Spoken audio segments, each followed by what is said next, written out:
Hello, everyone. This is TNA, Top Notch Audio, and I want to welcome you to episodes of r/slash I Don't Work Here Lady. Hello, everyone. Welcome back to another episode of r/slash I Don't Work Here Lady. In this episode, we got Karen again. Karen needs a rental car. I own a gift shop in a hotel. This hotel has a car rental agency 2 doors down. This agency closes at 6 p.m. The time is now 7:10. Karen walks to my door, not through it. She's standing in the corridor and proceeds to ask, nicely enough, if I knew where a car rental agency is. I told her 2 doors down, but the guys left already and that they close at 6. She huffs and goes over there. I presume to bang on the locked door until someone magically appears. She comes back. I have a customer, a hotel guest, who is from out of town in here learning about our community from me, the now local tour guide. I didn't mind him at all. He was fun to talk to with and liked my insider knowledge. She demands to know where another car rental place is. She still hasn't walked through my door. She barks at us that her company doesn't use the agency they put her in a hotel with. She doesn't like the other 2 big brand names in town and doesn't know much about number 4. I tell her I don't rent cars. I live here, obviously because I'm working. The guest I'm talking to tells her if she won't use the big name rental agencies, then her best bet would be to Google what's around here. I piped in that I don't believe he has any others than the big 4, as we're not an airport city or a tourist destination. She's dumbfounded by his suggestion, saying her company would never pay for an off-brand rental company. He again suggested she just Google it and contact her company to figure out her particular situation. He even tosses out the bright idea that most hotel guests know how to do, which is just to ask the front desk person and at the last resort ask for the yellow pages. He gets frustrated because he ends up literally explaining how to use her phone and how to search Google. She huffs at him and I saying that we were useless and no help at all. His last words to her were, "Who the hell doesn't know how to Google?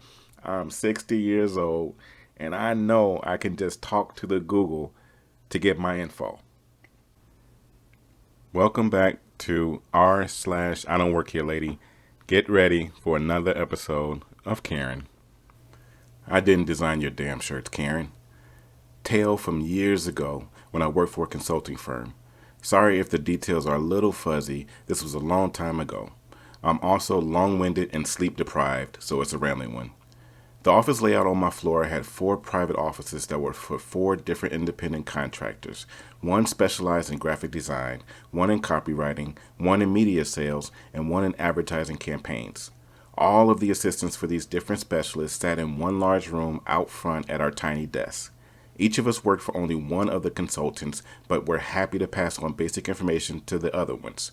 We, however, had no contract info or calendar access for anyone else's boss. I was sitting at my desk doing SEO work when Karen flung open the front door violently enough it actually banged against the wall. I was the closest to the door, so I jumped and looked over. Karen took this as a cue to storm over to my desk and throw down the CD. "Did you people make this?" she snarled. I pick up the CD and look at her. No idea WTF she was talking about, was my brilliant reply. "Did you people make this?" "Oh, good. Volume was the only reason I didn't know what you were talking about. Thanks, Karen." Karen snatches the CD back from me. "We had these t-shirts designed by graphic designer dude, and he gave us these files and the printer said they were messed up. He ripped us off." Me. "Oh, so graphic design dude made this for you. Well, he's not here right now." Karen launches into a loud, profane tirade questioning my ability, my education, my personal attractiveness, and parentage, which, yeah, aren't the best, but has nothing to do with her stupid t-shirts. I finally pull out of my mom/librarian voice. I am neither, but you know the voice I mean. Me. "Ma'am? Ma'am?" Surprising us both, Karen stopped talking. Me. Ma'am, I do not work for Graphic Dude. Best I can do is give you a pen and paper to write him a note. But if you work with him, you should have his email or phone. Email's the best way to get in touch with him. Karen. When will he be back in the office? Me. No idea. I don't work for him. You best call or email him or leave a note. Karen. Well, go in his office and check his calendar and tell me where he is. Me. No. Couldn't even if I wanted to. His office is shut and locked. Karen. Well, unlock it. Me. I don't have a key. We just work in the same building. Karen. Call him and tell him that I'm here and I need to speak with him. Me.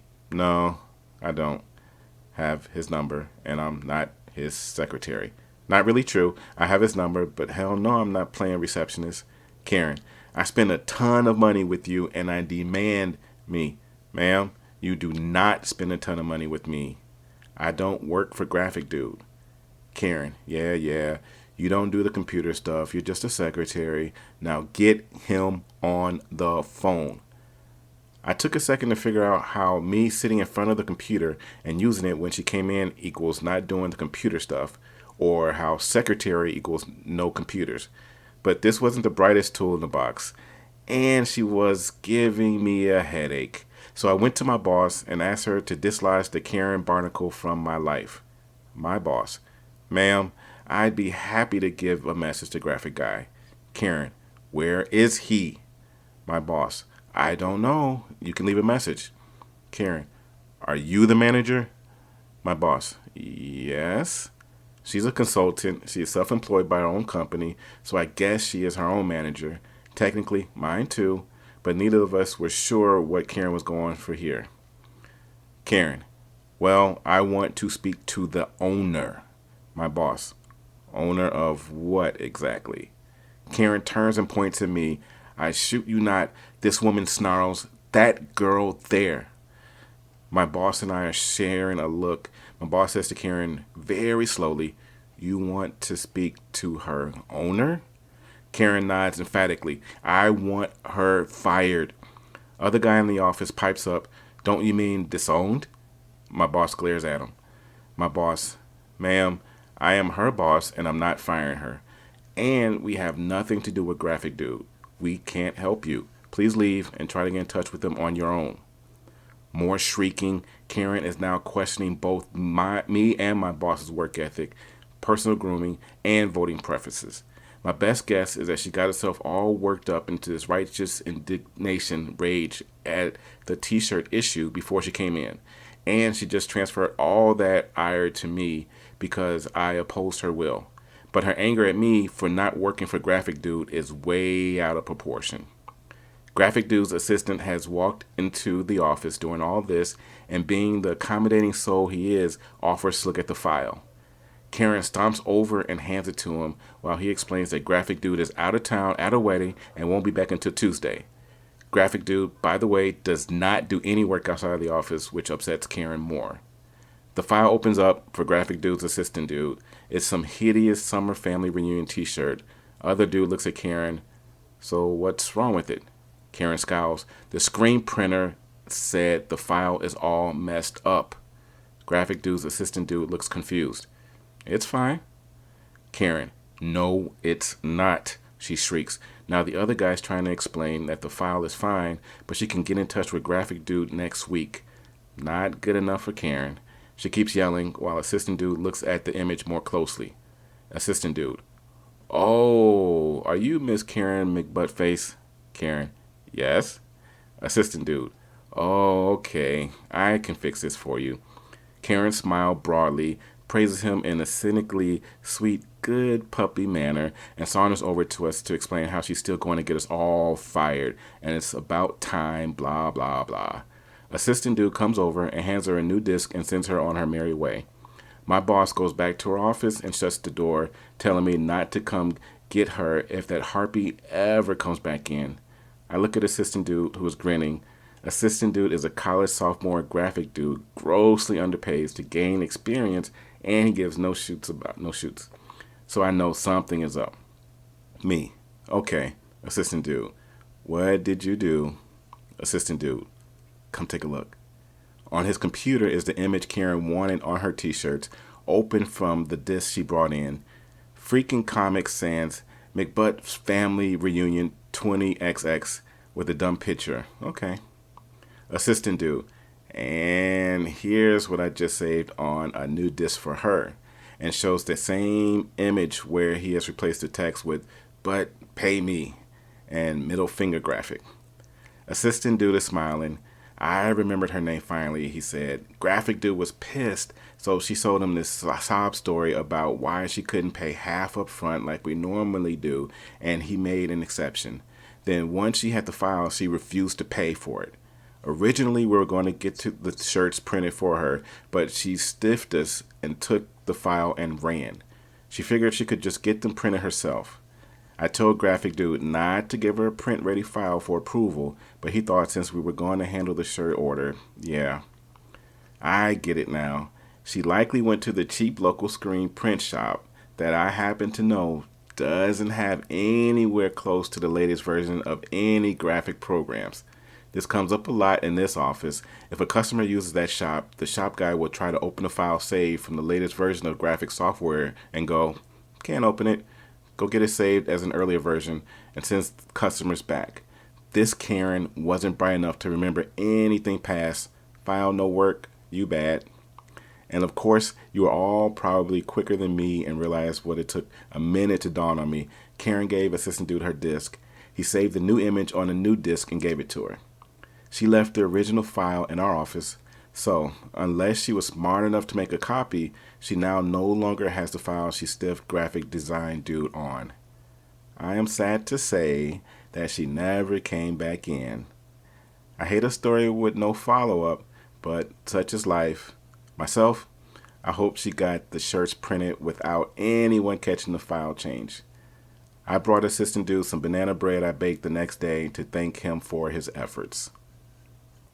Welcome back to another episode of r/I don't work here lady.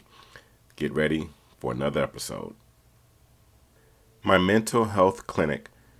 I'm not afraid to admit I'm a schizophrenic alongside with hearing loss. My mental health clinic happens to have deaf therapists and ASL interpreters. If you can prove you need an interpreter and can actually benefit from them through an hour-long test, having to basically have a conversation back and forth or describe pictures using sign, that sort of thing. I was signing outside with another deaf schizophrenic who was telling me about his hypothesis that we schizophrenics aren't actually crazy, but are actually seeing and hearing stuff in other universes. So our hallucinations of things like zombies, skinwalkers, and in the world scenarios like the sun being replaced by a black hole, nuclear holocaust, the moon exploding and or crashing to the earth, etc., might actually be us viewing these other universes instead of it being a hallucination. Fantastic and very interesting idea, and it's made me ponder on the question of it for a week at least. But that's neither here nor there. We were smoking nearby the Deaf Services Center when some older woman walks up to us and starts blathering off at the mouth about something. I verbally tell her with my voice, "I'm sorry, ma'am, but he and I are deaf. We don't understand you." She continued to blabber on and trying her best to pantomime what she's wanting to ask. I told her, "Just take your phone out and type what you're trying to say, please." So she calms down, takes out her phone, types away on it, and shows me her screen. It read, "Do you work here? I need to know how to enroll my teenage son. He's got depression problems." I bid my fellow deaf and fellow schizophrenic well and tell him I'm going to show her inside to get her information. I take her inside the therapy building, which happens to have the enrollment department, and since I have hearing loss and sign, I get a hold of the one person that I know will understand me. I tell her what's up, and she goes to get someone else due to her also being hearing impaired. Finally, someone comes up after a few extra long minutes and starts helping the woman. The woman types on her phone and shows me her final message was, "Thank you so much. So glad to know someone like you works here." I smile and told her I'm a patient and don't actually work there, but I understand the enrollment process can be a little confusing, but she's got herself covered now. I walk back out to Deaf Services and my buddy has already been picked up. Sad face. This has been TNA Top Notch Audio. Please like, comment, share, subscribe for sure. And we look forward to more videos for you and your enjoyment in the future.